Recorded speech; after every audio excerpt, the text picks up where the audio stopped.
I never planned on becoming a stepfather. It just sort of happened. Life doesn't wait for you to be ready. One minute you're dating someone casually, and the next you're helping a 15-year-old boy with his geometry homework, while his mother's in the kitchen reheating leftover lasagna. I married Claire because she was gentle and patient, the kind of woman who could calm a storm with a look. We connected in a way I hadn't felt in years. But her son, Caleb, he was a different story. He was 15 when I met him, already taller than me, with sharp green eyes that always seemed to be watching. Not judging exactly, but not trusting either. He never called me Dad. I never asked him to. We kept things polite, careful. Like two people assigned to the same room, waiting for someone else to make the first move. Claire would always try to bridge the gap. Why don't you two go see that new Marvel movie together? Or, Dan, maybe Caleb can help you paint the guest room? I'd nod. Caleb would shrug, and we'd coexist. It wasn't that I didn't care about him. I did, but I was always afraid of crossing some invisible line. He was hers, not mine. And I was still learning how to be anyone something. My own father had disappeared before I could spell his name. So the idea of stepping into some kind of paternal role felt like trying to wear a suit 10 sizes too big. Time passed. Claire got busier at work. I started picking Caleb up from school more often, making dinner when she worked late. We fell into a routine. Still careful, but familiar. He'd come into the kitchen, earphones in, mumble a hey, and grab a soda from a fridge. I'd ask how school was. He'd grunt something unintelligible, and we'd go on orbiting each other like planets in a shared solar system. Then came the night everything shifted. Claire had been called away on a last-minute work trip. I offered to stay home with Caleb instead of heading out with friends like I planned. He didn't seem to care either way. Whatever, he muttered, eyes glued to his phone. But later that evening, after reheated pizza and a couple lazy episodes of some crime drama, he surprised me. You ever watch horror movies? He asked, voice low. I glanced over. He wasn't looking at me, just twirling the drawstring of his hoodie, eyes fixed on the TV. Some, I replied. Depends. Mom hates them, he said, almost smiling. Says they mess with her dreams. I smiled back. So you only get to watch them when she's gone, huh? He nodded, then turned to the shelf. Cool. I got one we could watch. If you're not too soft. I laughed, more out of shock than humor. It was the first time in months he'd made a joke at my expense. That had to count for something. So we watched. It was a cheesy old slasher flick. Bad makeup, worse dialogue. But about halfway through, the mood shifted. The power went out. Total darkness. I could hear the wind pick up outside, rattling the windows. Caleb stood up, phone flashlight in hand. That's creepy, he said, not even pretending to be scared. I got up and lit a candle from the kitchen drawer. The flickering light made everything feel smaller, like we were hiding in a cave instead of a house. I handed him the candle, and our fingers brushed. It wasn't anything, but I remember it, because the moment it happened, he looked up at me, and he didn't look away. There was something in his eyes, not just curiosity, not even trust, something I couldn't name, but it made my stomach flip. I broke eye contact and cleared my throat. You should probably get to bed. It's late. Yeah, he said, but didn't move. His voice was quiet when he added, Do you ever miss her? I blinked. Your mom? She's just out of town. No, he interrupted, then bit his lip. Your mom. And that's when I realized he'd been looking at me differently for a while. Not just tonight. For weeks, maybe longer. I hadn't let myself see it. I sat down again, heart thudding. I never really knew her, I admitted. She left when I was a baby. He nodded slowly, then whispered, Mine died when I was 5. That stopped me cold. Wait, your birth mom? He nodded. Claire adopted me after. She was my mom's best friend. Stepped in. Made it feel normal. But I still remember pieces. My chest ached. No wonder he kept me at arm's length. He'd already lost one version of this story. Why trust another? I'm sorry, I said quietly. Caleb gave a small shrug. You ever pretend she's still there? Like, just imagine. I wasn't sure what to say. But before I could answer, he sat down next to me on the couch, closer than usual. The candle flickered between us. And then he said something I didn't expect. "It's okay, just pretend I'm Mom." I blinked. "What?" He laughed nervously, immediately pulling back. "I didn't mean it like that. Sometimes I wonder what it'd feel like to be really wanted. Like, if someone just held you because they needed you, not because they were supposed to." His voice cracked a little. He wasn't flirting. He wasn't playing games. He was hurting, and he was saying it the only way he knew how, wrapped in strange metaphors and nervous energy. I wanted to reach out, to say something wise and comforting, but I was frozen, and I knew this moment mattered more than any I'd had in months. And now, I want to say something important too, especially to you listening to this. When this channel reaches 1,000 subscribers, I'm going to share something I've never talked about publicly, a secret that explains why this story matters so much to me. If you've ever hidden your truth or felt like no one saw the real you, you'll want to hear it. So please, like this video, leave a comment, subscribe, and share it with someone who needs to hear it. Let's grow this space together. Because sometimes stories are the only safe way we know how to speak our truth. I don't remember how long we sat there. Maybe 5 minutes. Maybe 20. The candle between us burned low, casting long, jittery shadows across the walls like ghosts that didn't want to leave. Caleb's words hung in the air, quietly echoing. "Pretend I'm Mom." I knew he hadn't meant it literally, but I also knew he hadn't said it by accident. His face was turned away, hiding in the orange flicker of the flame, but his body was tense, shoulders rigid, hands clenched tight in the sleeves of his hoodie. That calm, quiet front he always wore was starting to crack, and beneath it, there was someone deeply unsure. Someone who didn't know if he was allowed to feel what he was feeling, or even name it. I wanted to say something comforting, something adult, a gentle way to soothe whatever ache had made him say what he did. But instead, I said the dumbest thing imaginable. "You don't really look like your mom." He turned to me sharply. "What?" I flushed. "I just meant you're taller. Different build. Different eyes." I laughed awkwardly, trying to make it sound like a joke. "You'd make a terrible impersonator." He stared at me for a moment, and then, "Thank God," he laughed. A real one, not bitter or defensive, just soft and surprised. "You're weird," he said, shaking his head. "Yeah, I admitted. I know." It was enough to break the tension, if only a little. He leaned back on the couch and looked up at the ceiling. "I don't even know why I said that," he mumbled. "You were being honest." I said quietly, "And brave." That made him go still again. "Brave." I nodded. "Most people don't even realize what they want. You at least said something."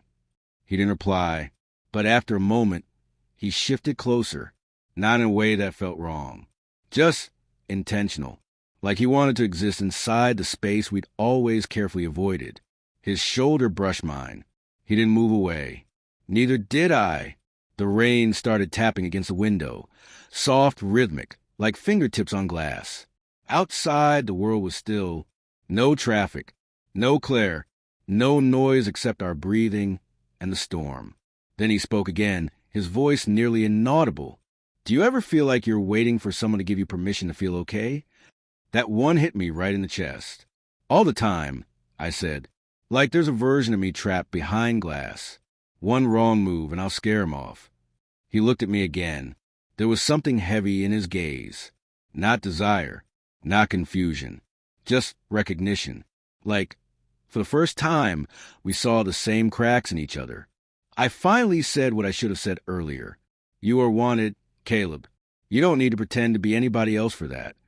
He blinked fast, like he didn't want me to see whatever had risen to the surface.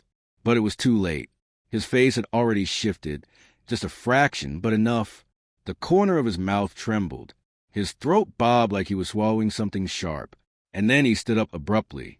"I'm going to grab a blanket from my room," he said, voice stiff. I let him go, not because I wanted the moment to end, but because I knew he needed space to process what had just happened. When he came back, He tossed a blanket onto the couch and flopped down again, pulling half of it over himself. The other half offered to me without a word. I slid underneath it. We sat close, warm, but not touching. The horror movie was still paused on the screen. Some ridiculous scene of a masked figure in a forest. I pressed play. The volume was low. We watched in silence for a while. Not because we were uncomfortable, but because we didn't need to fill the space anymore. That was new. That was everything. Halfway through, his head tilted and landed lightly on my shoulder. I stiffened at first, not because it felt wrong, but because it felt intimate, natural, dangerous. Then he whispered, so soft I barely heard it, "You're not like other adults." What does that mean? I asked. You don't pretend to know everything. You don't look at me like I'm broken. I felt a lump rise in my throat. You're not broken, Caleb. He didn't respond, but he didn't move either. When the movie ended, the power was still out. The candle had melted almost entirely into its dish. The room smelled like wax and something else. Faintly earthy, like warm skin after rain. Caleb didn't make a move to get up, and neither did I. It was a moment that didn't need defining. Nothing happened. No lines were crossed. But something inside both of us shifted, and that was scarier than any horror film. Eventually, I broke the stillness. I should check the fuse box. Maybe the breaker tripped. Don't, he said quietly. Let's just stay here a little longer. So we did, sitting shoulder to shoulder in the dimness, under a shared blanket, in a house too quiet for comfort and too full of something we weren't ready to name. That night, when I finally went to bed, I couldn't sleep. I kept hearing his voice in my head. Just pretend I'm Mom. Not because it was inappropriate, but because it was heartbreakingly honest. It wasn't about pretending. It was about wanting to be seen, to be held in someone's mind as important, irreplaceable, loved. I realized something then. Claire had given him a home, food, structure, school, all the things a good parent should. But what Caleb needed, was someone who could sit in the dark with him and not flinch from the weight he carried. And now, somehow, that someone was me. The next morning was quiet. I woke up early, not because of any alarm, but because my mind wouldn't let me sleep. The house felt heavy with the echo of everything that hadn't been said. I lay there for a while, staring at the ceiling, listening for the sound of Caleb moving around. But the only thing I could hear was the gentle hum of the refrigerator and the rain tapping softly against the windows. The power had come back at some point in the night. The bedside lamp glowed when I tested it, but I left it off. I didn't want the world to feel too bright, just yet. When I finally came downstairs, Caleb was already in the kitchen, hoodie pulled up, socks half off his heels, spooning cereal into his mouth like it was just any other day. "Morning," I said, my voice scratchy. He looked up. His expression was unreadable, neither awkward nor familiar, just blank. "Morning," he mumbled through a bite of cereal. I poured myself some coffee, trying not to hover. I wanted to ask how he slept. I wanted to ask what he remembered from the night before. But all I said was, "Looks like the power came back." "Yeah," he said, eyes still on the table. TV was working when I came down. There was a pause. Then he added, "Sorry if I made things weird last night." I blinked. The words felt like a stone dropped into water, small, but with a ripple that could reach the edges of everything. "You didn't," I said carefully. "We just talked." He nodded slowly. Still, I was tired. I say dumb stuff when I'm tired. I took a sip of coffee, the heat grounding me. "We all do." He gave me a quick glance then, one that seemed to ask, "Are we still okay?" I gave a slight nod, hoping it answered him. Yes, still okay. The day moved on quietly. Claire texted that she was catching an earlier flight, would be home by dinner. I read it out loud in a neutral voice, and Caleb just gave a little shrug like it didn't matter. But I could see the shift in him, the way he stiffened slightly, the way his usual guardedness returned like armor sliding back into place. By late afternoon, I found myself back in the garage, half pretending to clean up, half hiding. I needed space to think. I kept replaying last night in my head. His words, his voice, the way his shoulder had rested against mine like it belonged there. Not inappropriate, just tender. And hungry. Hungry for closeness. Hungry for safety. That wasn't something you could give someone with chores or report cards. That was something deeper. And it terrified me that maybe, just maybe, I was the first person who'd seen it. Later, around 5, Claire came home. The mood changed instantly.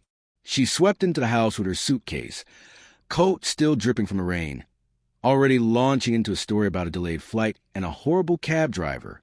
Caleb hugged her with one arm, giving her a half smile. I kissed her cheek and asked how the trip went. We all played our parts. The safe ones. The familiar ones. Dinner was ordinary. Pasta, salad, a store-bought pie. Claire talked most of the time, filling the silence that would have otherwise swallowed us whole. Caleb barely spoke. Just ate quietly, eyes down. I wondered if she could tell, if she noticed how the energy between him and me had changed. But she didn't say anything. She never did. After dinner, I offered to do the dishes. Claire yawned and said she was going to take a bath. Caleb disappeared upstairs. I scrubbed a plate too hard and chipped it. By the time I turned off the kitchen lights, the house was silent again. I went upstairs, unsure what I was walking into. Would Caleb avoid me? Act like nothing happened? A part of me hoped he would. That would make everything easier. But another part, a quieter, braver part, hoped he wouldn't. His bedroom door was open a crack. The light inside was dim, just a lamp glowing in the corner. I knocked gently. He looked up from his bed, where he was curled with a book. He didn't look startled. If anything, he looked like he'd been expecting me. "Hey," I said softly. "You good?" He nodded. "Yeah, just reading." I stepped inside but stayed near the door. "I just want to check in." "About last night," he said before I could continue. His voice was calm, steady, too steady. "You don't have to explain anything," I said quickly. "I want to." He closed the book, folding a page in the corner. "I wasn't trying to be weird. I wasn't trying to make you uncomfortable. I don't know. I felt safe, and I haven't felt that in a long time." My throat tightened. "That means a lot. I'm glad I can be that for you." He looked at me then, really looked at me, not with confusion or shame, but with this kind of raw, vulnerable clarity, like he'd decided something. "I used to dream," he said quietly, "that someone would sit next to me and not move away." My chest ached. "I'm here," I said. "I'm not going anywhere." He nodded. "I know." I turned to leave, but before I pulled the door shut, he said something that stopped me. "Do you ever wonder if people come into your life because they're meant to fill a space that was always waiting for them?" I turned back. He was still on the bed, still watching me. "Yeah," I said. "I wonder that all the time." And I meant it. That night, I couldn't sleep again. Not because I was confused, but because I wasn't. That was scarier. Because Caleb wasn't just a boy who needed a father. He was a soul. Fierce, tender, broken in places, and I had let him get close. Closer than I ever intended. Closer than I had even let myself realize. And now I had to figure out how to keep this connection honest. Safe. Real. Because whatever this was, it wasn't going away. 3 days passed like a fog. Claire was back in her routine.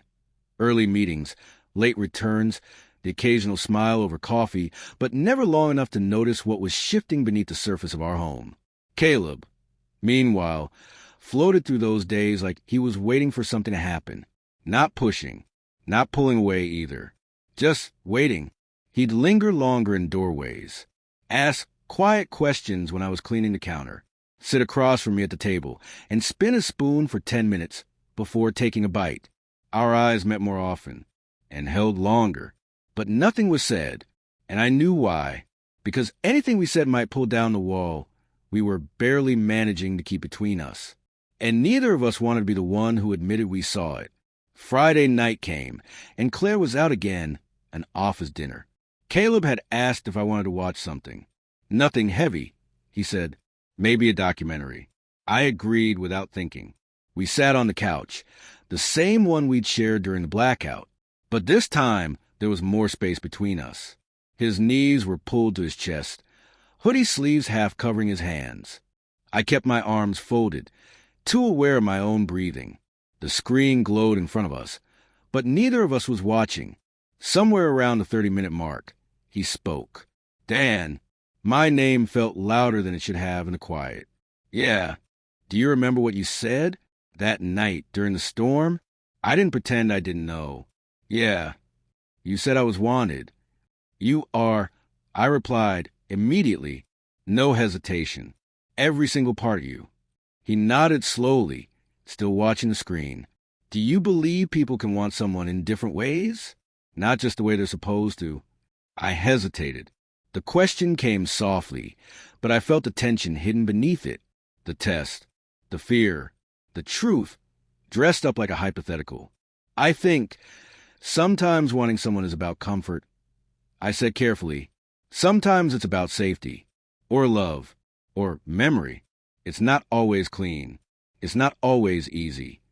He turned to look at me, and if it doesn't make sense, then you ask yourself what it's really about. I said, is it about closeness? Is it about escape? Or is it something deeper you haven't figured out yet? His voice dropped. What is all of those? My chest tightened. I forced myself to look him in the eye. Then you talk about it. You don't bury it. You don't pretend. He was silent for a long time. I could see the struggle written all over his face. Not desire. This wasn't about that. It was identity, attachment, confusion, loneliness, the kind of ache you feel when your soul finally finds someone who listens back. Finally, he said, I've never been able to say this to anyone, but I think I feel more like myself when I'm near you, and I don't know if that's okay. A pause, and then I replied, soft, certain, steady. It's okay. His eyes welled, but he blinked quickly, shaking them away. What if it gets complicated? I smiled, but there was sadness in it. It's already complicated. That made him laugh. A weak crack sound, but real. He scooted slightly closer. The blanket between us shifted. Still no contact. Just proximity. The air between our arms was warm now. Charged. I wish things were simpler, he said. I know, I whispered. Me too. The documentary continued to play, meaningless now. Just background noise for something deeper neither of us wanted to fully name. And then, after what felt like an hour, he whispered the words that made everything still. I know I'm not your son, but sometimes I wish I was something. I turned to him. You are something. To you. To me. I said, you're everything I didn't know I was missing. There was silence after that. A stillness I didn't want to break. But a line had been drawn, softly, without shame, without force. He leaned his head against my shoulder again like before, only this time it wasn't confusion. It wasn't a storm. It was quiet acceptance. It was a scared kid letting someone hold the weight with him. And I let him. We stayed like that until Claire came home. She opened the front door, calling out, Hey guys, I brought pie. We both straightened up immediately. Caleb swung his feet to the floor. I reached for the remote and killed the screen. Hey, I called back, pretending to stretch. You're early. I brought your favorite, she said, stepping into the living room, holding up a bakery box. Cherry. She didn't seem to notice the shift in the air. Or maybe she did, but she was too tired to question it. Caleb mumbled something about brushing his teeth and disappeared upstairs. I helped her unpack the pie. We sat at the kitchen table while she recounted office gossip and laughed about someone spilling wine on their blouse. But I wasn't listening. Not really. Because upstairs, in that quiet hallway, a moment had happened. A truth had been spoken in whispers. And a bond had formed that didn't have a name, but it was there. And I knew, whether I wanted it or not, something between us had changed forever. I don't know when I finally admitted it to myself. Maybe it was that night, after Claire had gone to bed, and I stood in the hallway, staring at Caleb's door, wondering if he was lying awake like I was. Or maybe it was the next morning, when he came down for breakfast wearing that same worn hoodie, and our eyes met across the kitchen, carrying the weight of things neither of us dared to say out loud. But I knew what we had, what had bloomed in that space between loneliness and honesty, was real, quiet, maybe complicated. Yes, but real. Claire never suspected. Or if she did, she never let on. Life marched forward, as it always does. School, work, groceries, birthdays. But everything felt different now. Not dangerous. Just deeper, like we'd both stepped off a ledge and landed somewhere neither of us had expected. We never crossed a line, not in the way people might think. Not physically, but emotionally. That's a different kind of intimacy. One just as powerful, one just as risky. The week after that last night on the couch, Caleb started leaving notes on the kitchen counter. Little things. Thanks for the tea. The chicken was bomb. Or one, simply, you see me. That one nearly broke me. I wrote back under it, I always have. I started making excuses to linger in rooms he was in. Not to intrude, just to exist nearby. I caught him doing the same. Reading in the living room, when he used to stay holed up in his room. Asking questions he already knew the answers to, just so we could talk. And still, we never named it. Never gave it the kind of label people love to tear apart. It was enough to exist in it. But one moment still sticks with me. Clear as sunlight through a rain-slick window. It was spring. Weeks had passed. Claire was out again. I was cleaning out the garage when I heard footsteps. Caleb stood in the doorway, holding a box I didn't recognize. My mom's old photo albums, he said, setting it down beside me. I thought, maybe you want to see. We sat cross-legged on the cold floor, flipping through pages of his childhood. Baby pictures, first birthdays, summer vacations. Claire's smile in every frame, radiant and tired and so young. Then came a photo of Caleb, maybe 8 years old, grinning with missing front tooth, one arm wrapped tightly around the leg of someone cropped out shot.